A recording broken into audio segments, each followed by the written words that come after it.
സംതൃപ്തിയോടും അഭിമാനത്തോടും കൂടിയാണ് ഒരു കോൺഗ്രസ് പ്രവർത്തകൻ എന്നുള്ള നിലക്ക്, ഒരു UDF പ്രവർത്തകൻ എന്നുള്ള നിലക്ക് മാധ്യമങ്ങളെ കാണുന്നത്.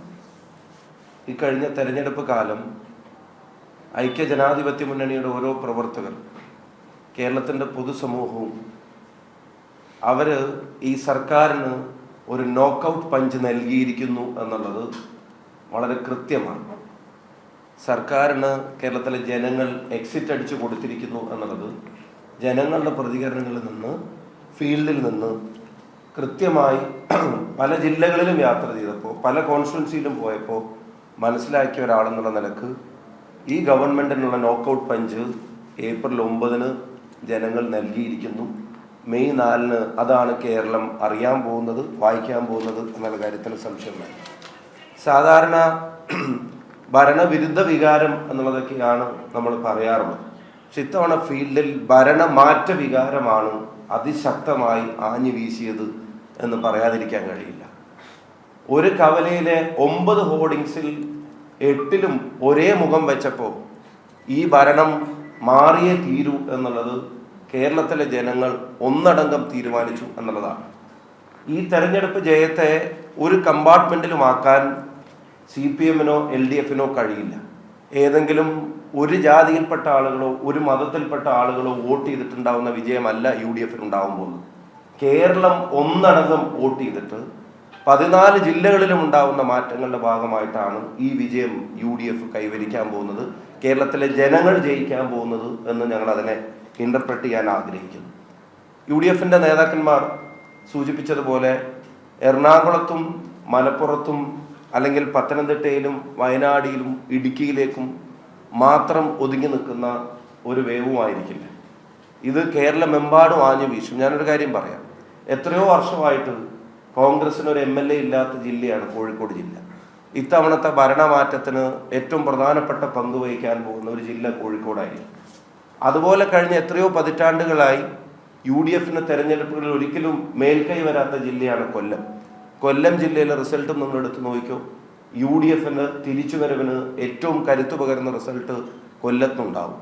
തൃശ്ശൂരും തിരുവനന്തപുരം പോലും ഈ തെരഞ്ഞെടുപ്പിന്റെ തുടക്കത്തിൽ UDF-ന് അനുകൂലമായി പ്രഡിക്റ്റ് ചെയ്തിരുന്ന സീറ്റുകളുടെ എണ്ണം എത്രയായിരുന്നു? 1 2 എന്നൊക്കെ പറഞ്ഞു തുടങ്ങിയെടുത്തുനിന്ന് ആ പിക്ചറിൽ പോലും വലിയ മാറ്റങ്ങൾ ഉണ്ടാവാൻ പോവുകയാണ്. CPM-ന്റെ കേന്ദ്ര കമ്മിറ്റി അംഗങ്ങളും സെക്രട്ടേറിയറ്റ് അംഗങ്ങളും മന്ത്രിമാരും ഉൾപ്പെടെയുള്ള ആളുകൾ പരാജയം രുചിക്കാൻ പോവുകയാണ്, ഭൂരിഭാഗം ആളുകൾ. മാത്രമല്ല, ഇനി ആരെങ്കിലും ജയിക്കുന്നുണ്ടെങ്കിൽ അതുപോലും വലിയ വിജയങ്ങളായിരിക്കാനുള്ള, അത്രയും പാർട്ടി സ്വാധീനമുള്ള സ്ഥലങ്ങളിൽ മത്സരിക്കുന്നവർ പോലും വലിയ വിജയങ്ങളായിരിക്കാനുള്ള ഒരു സാധ്യതയും കാണുന്നുമില്ല. ആ തരത്തിൽ ജനങ്ങൾ ഈ സർക്കാരിനും സർക്കാരിൻ്റെ തലപ്പത്തിരിക്കുന്ന ആളുകൾക്കും എതിരായിരുന്നു. നിങ്ങൾ പ്രചരണ കാലം തന്നെ എടുക്കുക. എത്ര മന്ത്രിമാർ മറ്റു മണ്ഡലങ്ങളിൽ സജീവമായി പ്രചരണത്തിനുണ്ടായിരുന്നു? മന്ത്രിമാർക്ക് അവരവരുടെ മണ്ഡലങ്ങളിലെ ആത്മവിശ്വാസക്കുറവ് തന്നെ അവരെ കൂടുതൽ സമയം അവിടെ ചെലവഴിക്കാൻ കാരണമായി മാറി. 2 മന്ത്രിമാരെ സ്വന്തം മണ്ഡലത്തേക്ക് വിളിച്ചു വരുത്താൻ ബാക്കി സ്ഥാനാർത്ഥികളും വലിയ ആവേശമൊന്നും കാണിക്കുന്നത് നമ്മൾ കണ്ടില്ല. കാരണം അങ്ങനെ വന്നാൽ ഇവർക്കെതിരായിട്ടുള്ള ആന്റി ഇൻകംബൻസി അത് തങ്ങളെ കൂടെ ബാധിക്കുമോ എന്ന് ഭയപ്പെടുന്ന സ്ഥാനാർത്ഥി അവസ്ഥ. അതാണ് യഥാർത്ഥത്തിൽ ഈ ഗവൺമെന്റ് അവസാനം ജനങ്ങളുടെ മുമ്പിൽ വെച്ച ചിത്രം എന്ന് പറയാതിരിക്കാൻ കഴിയില്ല. ഇത് വലിയ ഒരു അനിവാര്യതയായി കാണുന്ന CPM പ്രവർത്തകർ പോലും ഉണ്ടായിരുന്നു. ഞാൻ വിചാരിക്കുന്നു CPM-ന്റെ സാധാരണ പ്രവർത്തകർ, ഇടതുപക്ഷമെന്ന് സ്വയം വിശേഷിപ്പിക്കുന്ന ആളുകൾ, നല്ല സഖാക്കൾ എന്ന് കരുതുന്ന ആളുകൾ, അവർ പാർട്ടിയുടെ പരാജയത്തിൽ സന്തോഷിക്കുന്ന ഒരു തെരഞ്ഞെടുപ്പായി ഈ തെരഞ്ഞെടുപ്പ് മാറും. രക്തസാക്ഷി കുടുംബങ്ങൾ പോലും ഈ ഗവൺമെന്റിന്റെ പരാജയത്തിൽ സന്തോഷിക്കുന്ന തരത്തിലേക്കാണ് കാര്യങ്ങൾ മാറിയിട്ടുള്ളത്. അത്രയും എതിർപ്പ് അവരിൽ പോലും പ്രകടമായത് പല മണ്ഡലങ്ങളിലും യാത്ര ചെയ്തപ്പോൾ കാണാൻ കഴിഞ്ഞിട്ടുണ്ട്. ഇനി കേരളം തോൽപ്പിക്കാൻ പോകുന്നത് LDF-നെ അല്ലെങ്കിൽ CPM-നെ മാത്രമായിരിക്കില്ല. തരാതരം SDPI-യുമായും BJP-യുമായും 2 പേരോടും തരാതരം നോക്കി കൂട്ടുകൂടാൻ മടിയില്ലാത്ത തരത്തിൽ പാർട്ടിയുടെ നയങ്ങളെ മാറ്റിയതിനെതിരായിട്ടുള്ള പ്രതിഷേധം സാധാരണ സഖാക്കൾക്കുണ്ട്, രക്തസാക്ഷി കുടുംബങ്ങൾക്കുണ്ട്. BJP-യുടെ അടുത്ത് പിന്തുണ വാങ്ങേണ്ടടുത്ത് അവരെടുത്തും SDPI-യുടെ അടുത്ത് വാങ്ങേണ്ടടുത്ത് അവരെടുത്തും 2നും മടിയില്ലാത്തവരായി ഈ ഭരണത്തെ മാത്രം സ്നേഹിക്കുന്ന നേതൃത്വം മാറി എന്ന് വിലയിരുത്തൽ പാർട്ടി അംഗങ്ങളിലുണ്ട്. അവർക്ക് വലിയ മുറുമുറുപ്പ് അക്കാര്യത്തിലുണ്ട്. കുഞ്ഞികൃഷ്ണനെ പോലുള്ള ആളുകൾ നേതൃത്വത്തെ പ്രവർത്തകർ തിരുത്തുന്ന ഒരു കാലത്തെ പുസ്തകത്തിലൂടെ പറഞ്ഞതുപോലെ അങ്ങനെ പറയാൻ ധൈര്യമില്ലാത്ത ആളുകൾ വോട്ടിലൂടെ ആ തിരുത്തൽ ശക്തിയായി മാറിയതും ഈ തെരഞ്ഞെടുപ്പിൽ കാണാൻ കഴിയും. ഈ ജനാധിപത്യ ഉത്സവത്തിൽ പാർട്ടിക്ക് വേണ്ടി ചോര നീരാക്കി അധ്വാനിച്ച, മുന്നണിക്ക് വേണ്ടി ചോര നീരാക്കി അധ്വാനിച്ച പാർട്ടി പ്രവർത്തകർ, UDF പ്രവർത്തകർ, നവമാധ്യമങ്ങളിൽ വളരെ സജീവമായി വ്യക്തിയാധിക്ഷേപത്തെയും വർഗീയമായ ചേരിതിരിഞ്ഞുള്ള പ്രചരണങ്ങളെല്ലാം അതിജീവിച്ച് കേരളത്തിന് വേണ്ടി, കേരളം ജയിക്കാൻ വേണ്ടി പ്രചരണം നടത്തിയ ആളുകൾ, മത്സരിച്ച സ്ഥാനാർത്ഥികൾ, അവരെ ജയിപ്പിക്കാൻ വേണ്ടി കഠിനാധ്വാനം ചെയ്ത പാർട്ടി റാങ്ക് ആൻഡ് ഫയൽ, എല്ലാത്തിനും കൂട്ടായ നേതൃത്വമായി നിന്ന പാർട്ടി ലീഡർഷിപ്പ്, എല്ലാവരെയും ചേർത്ത് ഞാൻ പറയുന്നു, പാർട്ടി മുന്നണി ലീഡർഷിപ്പ്, അപസ്വരങ്ങളില്ലാതെ പാർട്ടിയെ നയിച്ചവർ, എല്ലാത്തിലും ഉപരി കേരളത്തിൻ്റെ അനിവാര്യതയെ തിരിച്ചറിഞ്ഞ് ഞങ്ങളെ ഒപ്പം നിന്ന് സഹായിച്ച കേരളത്തിലെ ജനങ്ങൾ എല്ലാവർക്കും ഞങ്ങൾ നന്ദി രേഖപ്പെടുത്തുകയാണ്. ഭരണവിരുദ്ധ വികാരത്തിൻ്റെയും മേലെയാണ് ഭരണമാറ്റ വികാരം. ചെറിയൊരു എതിർപ്പ് മാത്രമല്ല, ഇനി ഇവരെ വെച്ചുകൊണ്ടിരിക്കാൻ പറ്റില്ല എന്നുള്ള തരത്തിൽ ആഞ്ഞു വീശിയ ഒരു വികാരമാണ്. ഒരു നിമിഷം ഇനി തുടരാൻ അനുവദിച്ചുകൂടാ എന്ന് ജനങ്ങൾ തീരുമാനിക്കുന്ന തരത്തിലേക്ക് കാര്യങ്ങൾ മാറി. ഭരണത്തോടൊരു എതിർപ്പ് രേഖപ്പെടുത്തുക എന്നുള്ളതിൽ അവസാനിച്ചില്ല, മാറിയേ തീരൂ എന്നുള്ള തരത്തിൽ ജനങ്ങൾ ചിന്തിച്ചു എന്നുള്ളതാണ് തെരഞ്ഞെടുപ്പിന് ഫീൽഡിൽ പോകുമ്പോൾ മനസ്സിലാവുന്നത്.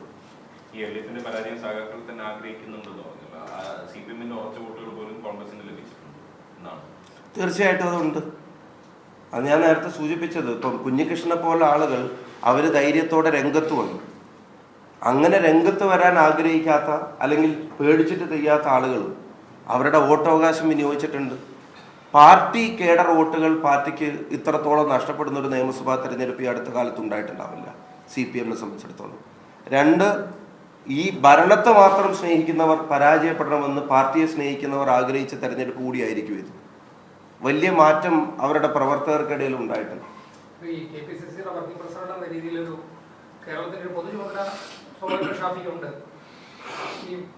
മണ്ഡലങ്ങളിലേക്ക് എങ്ങനെയാണ് അത് പാർട്ടിയാണ് തീരുമാനിച്ചോളോ ഓരോരോ സ്ഥാനാർത്ഥികളുടെ ആവശ്യമൊക്കെ പോയതാണ്? കുറച്ചു മുമ്പ് പ്രവീൺ വാർത്താസമ്മേളനത്തിൽ പറഞ്ഞത് കേരളത്തിലെ കോൺഗ്രസിലെ ഏറ്റവും വലിയ ക്രൗഡ് പുള്ളറായി ഷാഫി മാറിയെന്നാണ്. അല്ലല്ല, ഇതില് ഈ തെരഞ്ഞെടുപ്പിന്റെ താരപ്രചാരകർ ജനങ്ങൾ തന്നെയാണ്. ജനങ്ങളായിരുന്നു ഈ തെരഞ്ഞെടുപ്പിനെ നയിച്ചത്. അവരായിരുന്നു ഈ തെരഞ്ഞെടുപ്പിന്റെ മുന്നിൽ നിന്നത്. അവരായിരുന്നു ഈ തെരഞ്ഞെടുപ്പിന്റെ ട്രെൻഡ് സെറ്റ് ചെയ്തത്. ആ ജനങ്ങൾക്കൊപ്പം ഓടിയെത്തുക എന്നുള്ളത് ഞങ്ങളുടെ എല്ലാവരുടെയും ഉത്തരവാദിത്തമായിരുന്നു.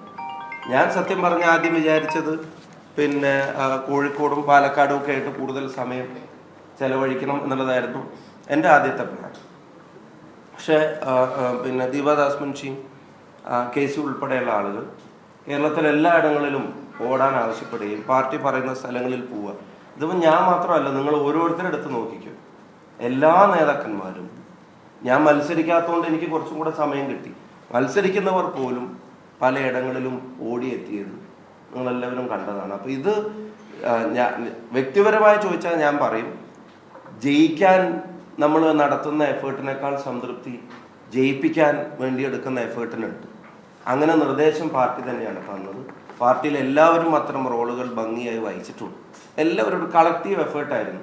ഇപ്പോഴത്തെ KPC മാത്രമല്ല, ഇപ്പോൾ സുധാകരേട്ടൻ്റെ സമയത്ത് തുടങ്ങിയ വർക്കുകൾ, മിഷൻ 25-ഉം 26-ഉം വയനാട്ടിലെ ക്യാമ്പും അതിൻ്റെ സ്റ്റെപ്പ് ബൈ സ്റ്റെപ്പ് പ്രൊസീജിയർ അദ്ദേഹം KPC പ്രസിഡൻ്റായപ്പോൾ തുടങ്ങി വെച്ച കാര്യങ്ങൾ വളരെ സ്ട്രോങ് ആയിട്ട് ഫോളോ അപ്പ് ചെയ്ത് മുന്നോട്ട് കൊണ്ടുപോകാൻ സാധിച്ചു. പ്രതിപക്ഷ നേതാവ് 2021 മുതൽ ഇപ്പോൾ ഈ കഴിഞ്ഞ ദിവസം വരെ പാർട്ടിയുടെയും മുന്നണിയുടെയും വിജയത്തിന് വേണ്ടി എടുക്കുന്ന എഫേർട്ട്, നിയമസഭക്കകത്തും പുറത്തും നടത്തുന്ന ഫൈറ്റ്, അത് ഏറ്റവും പ്രധാനപ്പെട്ട പുതിയയാത്ര ഉൾപ്പെടെയുള്ള ഏറ്റവും പ്രധാനപ്പെട്ട റോള് ഈ തെരഞ്ഞെടുപ്പിൽ അദ്ദേഹത്തിന് ഉണ്ടായിട്ടില്ലേ?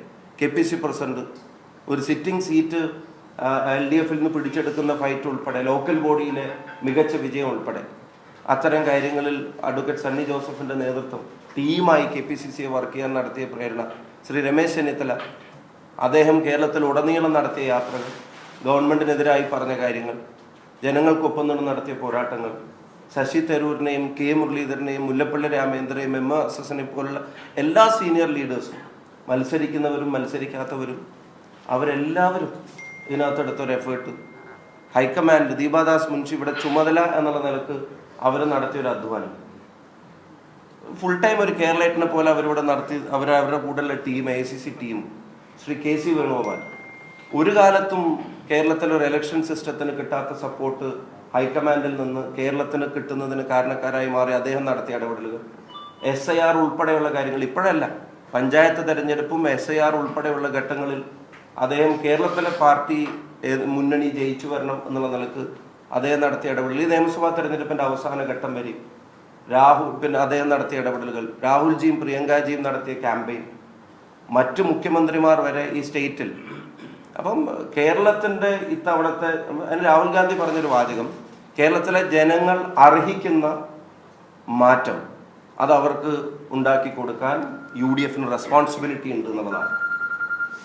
അതിന് ഖാർഗേജി ഉൾപ്പെടെയുള്ള ലീഡർഷിപ്പ് ഒരു കളക്റ്റീവ് എഫേർട്ടാണ്. ഞാൻ നേരത്തെ സൂചിപ്പിച്ച സാധാരണ പ്രവർത്തകൻ, ഇതൊന്നും അല്ലാത്തൊരു പദവിയിലുമില്ലാതെ കേരളം ജയിക്കണം, UDF നയിക്കണമെന്ന് ആഗ്രഹിച്ച് പൊരുതിയ സാധാരണ പ്രവർത്തകൻ, നവമാധ്യമങ്ങളൊരു അനുകൂല പോസ്റ്റ് ഇടുമ്പോഴത്തേക്കും വളഞ്ഞിട്ട് ആക്രമിക്കുമെന്ന് അറിഞ്ഞിട്ടും യാഥാർത്ഥ്യങ്ങളെ ഉറക്കെ വിളിച്ചു പറഞ്ഞ സൈബർ ഇടങ്ങളിലെ സാധാരണക്കാർ, എല്ലാത്തിലും ഉപരി ജനങ്ങൾ. ഞാൻ പറയുന്നത് ഒരു കളക്റ്റീവ് എഫേർട്ടാണ്.